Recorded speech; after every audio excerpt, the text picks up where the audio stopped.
Okay mga boss, magandang hapon sa inyong lahat. And today is Friday, August 9, 2024. So, breeding season na, malapit na po. And today,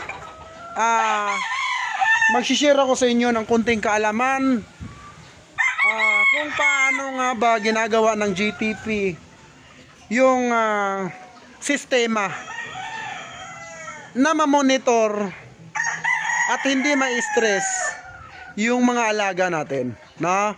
So dahil syempre mahal na mahal kayo ng nag-iisang GTP ng Batangas, ituturo ko sa inyo yung way ko para sa magandang palahi, mga boss, no? So ngayon, handa na ba kayo mga boss? Kung handa na kayo, tara, let's go!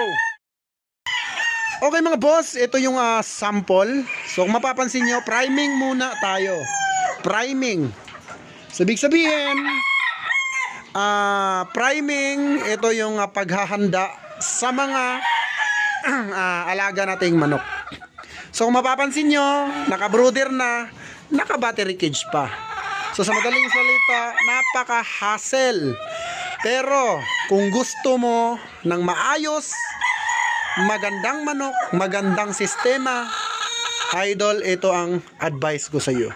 Bakit nga ba nasa loob ng brooder, pwede namang ilagay silang apat dyan.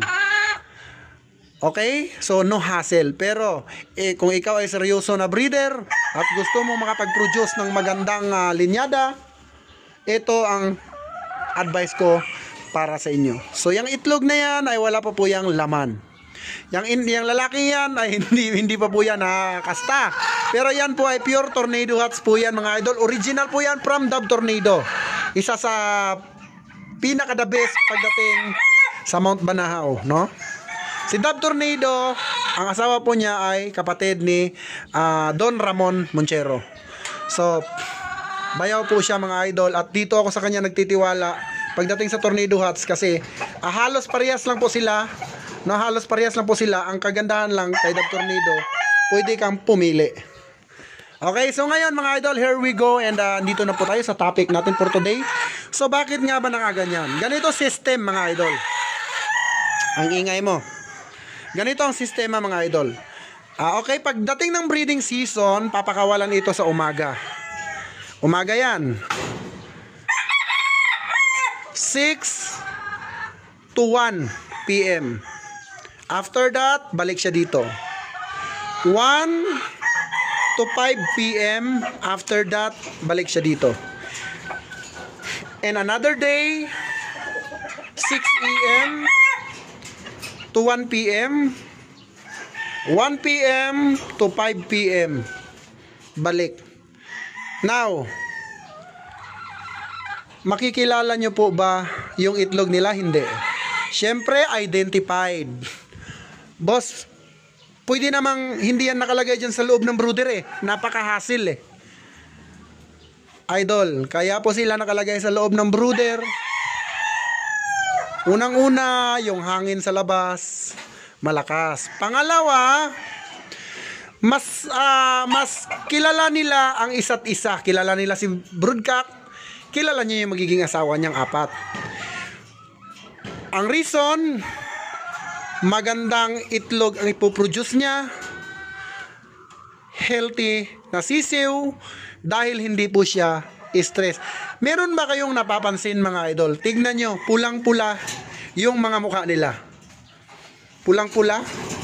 Lalo na yung broodcock, tigang na tigang. So, the reason, bakit sila nakalagay dyan? Gusto ko healthy yung sisiw ko. The more na healthy, the more na may sistema. Hindi po tayo, ay anak niya yan. Hindi po tayo ganon. Alam ko ang anak nito. Alam ko ang anak nito. Alam ko ang anak nito. Yan ang tinatawag na sistema. So, napaka-hassle, pero kung ikaw ay tunay na breeder, hindi ka mapapagod. So, pakita ko pa sa inyo yung isa pa. Okay, brooder number 2. Pagpasok mo pa lang, bubungad na sa'yo yung ating pure raptor ng Red Game Farm. Ayan. Then sa taas niya, ito yung mga anak ng aking imported, Larry Romero.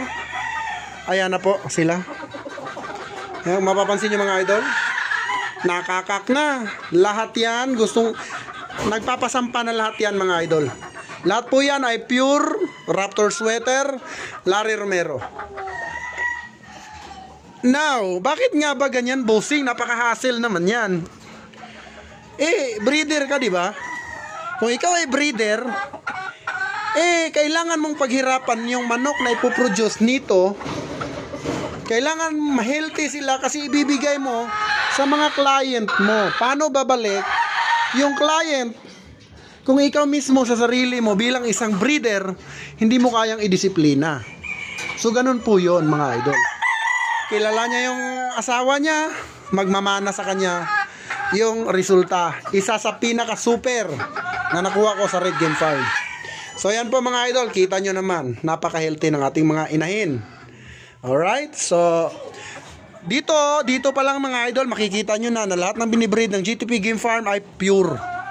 Street breed po tayo mga idol. Okay, brooder number 3, ganun uli.